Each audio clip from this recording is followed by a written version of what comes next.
أعوذ بالله السميع العليم من الشيطان الرجيم بسم الله الرحمن الرحيم وصلى الله تعالى على سيدنا محمد وعلى أهله وصحبه وسلم تسليما كثيرا كثيرا. Picking up with the legendary military ideology of the Prophet sallallahu alaihi wasallam.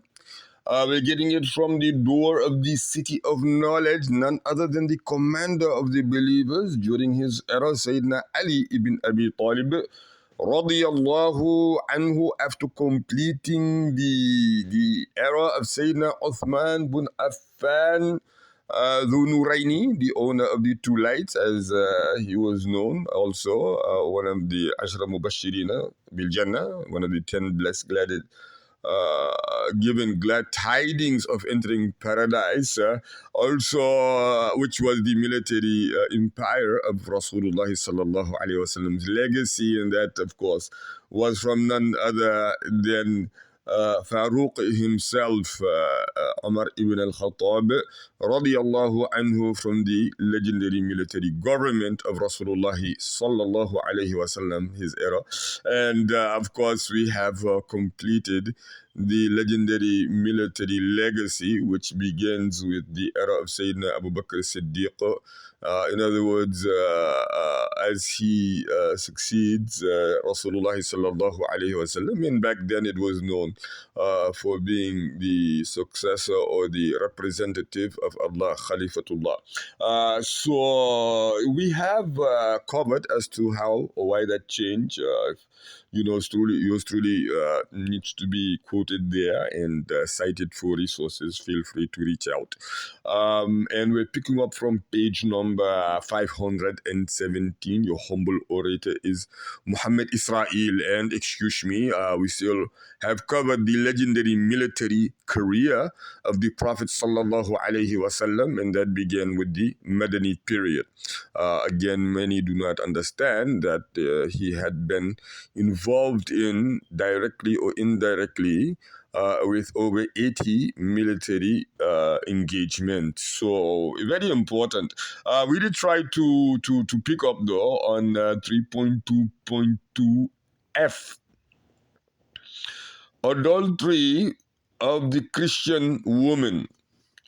If a Christian woman commits adultery, she should not be subject to the had punishment. She should not be flogged. According to Amirul Mu'minin Ali ibn Abi Talib, she should be handed over to her co-religionists so that they may punish her in accordance with her religion. It was narrated from Qabus ibn Mukhariq that Muhammad ibn Abi Bakr radiallahu anhu wrote to Amirul Mu'mineen, the commander of the believers, Sayyidina Ali ibn Abi Talib radiallahu anhu, asking him about a Muslim man who committed zina, fornication, with a Christian woman. Ali ibn Abi Talib radiallahu anhu wrote back, instructing him, saying, and I quote, "As for the Muslim, carry out the had punishment on him, and hand over the Christian woman to her co-religionist. Carrying out the had punishment for zina is an act of worship and includes purification from sin, and that is not appropriate for one who is not a Muslim." 3.2.2G. The had punishment is expiation of sin for the one on whom it is carried out. According to Ali ibn Abi Talib radiallahu anhu, it was narrated from Abu Layla that a man from Hudayl, which is regarded as being from Quraysh, said, I heard Ali ibn Abi Talib, the commander of the believers radiallahu anhu, say, if a person does an evil action and the had punishment is carried out on him, that is expiation. According to another report from him, I was with Ali ibn Abi Talib radiallahu anhu when Shuraiha was stoned. I said, she has died in the worst situation. He struck me with his stick or a whip that was in his hand and hurt me. I said, you hurt me. And he radiallahu anhu replied saying that I meant to hurt you. She will never be asked about this sin of hers again. It is like a debt that has been paid off.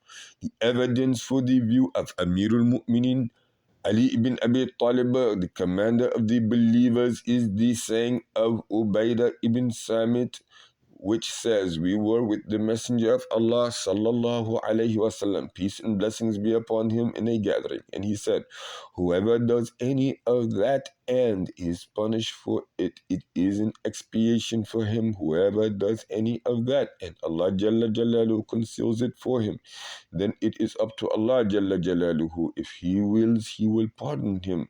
And if He wills, He will punish him.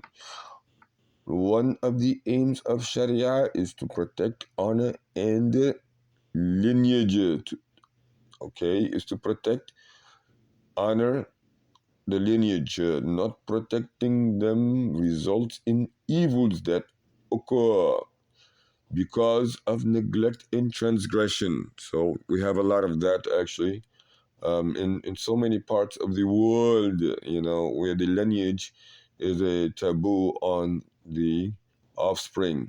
The wars, fighting, mischief, mixing of lineage, and stopping of bloodliness that happen as a result of that, all well known, because the one who commits fornication is not seeking progeny. Rather, he is seeking immediate pleasure. If there was no chastity or protection, people would no longer be interested in marriage. Immorality would become widespread. Oh boy, aren't we here? And the crime of zina would become common. Yep, that's exactly where we're at. Along with what results from it of corruption, ill health, calamities, disasters, and trials, even if nothing else were narrated concerning this except the following ayah of Allah Jalla Jalaluhu, that would be sufficient. And come not near to unlawful sex. Verily it is a fahsha, meaning anything that transgresses its limits, a great sin and an evil way that leads one to hell unless Allah Jalla Jalaluhu forgives. Quran, Surah number 17, ayahs number 32. Hence Allah Jalla Jalaluhu brought binding laws to protect honor and lineage and the righteously guided Khalifas, may Allah Jalaluhu be pleased with them, applied these laws. 3.2.3, he had the punishment for drinking alcohol. A. Drinking alcohol in Ramadan. It was narrated from Ata, from his father, that Ali ibn Abi Talib radiallahu anhu flogged the poet An-Najashi al-Harithi, who drank alcohol in Ramadan. He gave him 80 lashes, then detained him. The next day he brought him out and gave him 20 lashes. Then he said to him, I only gave you these 20 lashes because of your lack of shame before Allah Jalla Jalaluhu in breaking the fast in Ramadan. 3.2.3, this is B. If death occurs when carrying out the had punishment for drinking, it was narrated that Ali radiallahu anhu said, there is no man on whom I carry out a had punishment and he dies that I feel bad about, except in the case of alcohol. If he dies, I will pay compensation, which is the blood money, because the Messenger of Allah sallallahu alayhi wasallam did not prescribe it. The rulings of Islam came to protect the reason and intellect with which Allah Jalla Jalaluhu honored man, and Al-Islam forbade alcohol, which takes away man's reasons. As Allah Jalla Jalaluhu says, O you who believe, intoxications, all kinds of intoxicant drinks, and gambling, and al-ansab, stone altars for sacrifices to idols, and al-azlam, arrows for seeking luck or decision, or an abomination of Satan's Iblisi handiwork. So avoid strictly all that abomination in order that you may be successful. Iblis, Satan, wants only to excite the enemy or Satan wants only to excite enmity and hatred, excuse me, between you with intoxicants, alcoholic drinks, and gambling, and hinder you from the remembrance of Allah Jalla Jalaluhu and from the Salah, the prayer, establishing it. So will you not then abstain? This is Quran, Surah number 5, ayahs number 90 through 91. In this regard, the Messenger of Allah Sallallahu Alaihi Wasallam said, every intoxicant is khamr, and all khamr is haram. Hence, it is prescribed to carry out the had punishment on the drunkard, and drugs and relaxants which affect the soundness of the mind are forbidden. Protection of the mind and reason is one of the aims of Sharia. Protecting them leads to protecting the other necessities of Sharia, and failing to protect them leads to innumerable evils, innumerable wrongdoings. 3.2.4, they had punishment for stealing, stipulation that, and this is a stipulation, that the item should be in a place where it is usually put away. For the hand of the thief to be cut off, it is stipulated that the stolen property should have been taken from a place where such items are usually put away. According to Ali ibn Abi Talib radiallahu anhu, it was narrated from Dumayrah that Ali ibn Abi Talib radiallahu anhu said, the hand of the thief is not to be cut off unless he takes the goods from the house. 3.2.4b, theft of items whose ownership is in doubt. If a thief stole property whose ownership is in doubt, such as if he has a share in it, his hand is not to be cut off. According to Ali ibn Abi Talib radiallahu anhu, it was narrated that Zayd ibn Dithar said, a man who had stolen from the 1/5 share of the war booty was brought to Ali radiallahu anhu. The man said that he had a share in it, so Ali did not cut off his hand. It was also narrated from Ashabi that Ali ibn Abi Talib radiallahu anhu used to say, the hand of one who steals from the public treasury is not to be cut off. Stealing a free person, the person who steals a child who is free, should have his hand cut off, according to Ali ibn Abi Talib. So all the abductees, that's what we're talking about. This is like human trafficking. I wonder how that would have fanned out had everybody who was involved had their hand cut off. I'm just wondering. Just a thought. I don't want to, go over limits, but just a thought. The free person can never be a slave. A person is more precious and valuable than property, so it is more appropriate to cut off the hand with regard to stealing a person. A slave stealing from his master, the hand of the slave who steals from his master is not to be cut off, according to Ali. How nice. African American, This would have been awesome. They would not have been able to carry out any type of cutting a had punishment had we stolen from them all of our rights back. when, when we were working on the plantation, just take it all back. It's ours. It was narrated from Al-Hakam that Ali radiallahu anhu said, if a slave stole from my property, I will not cut off his hand.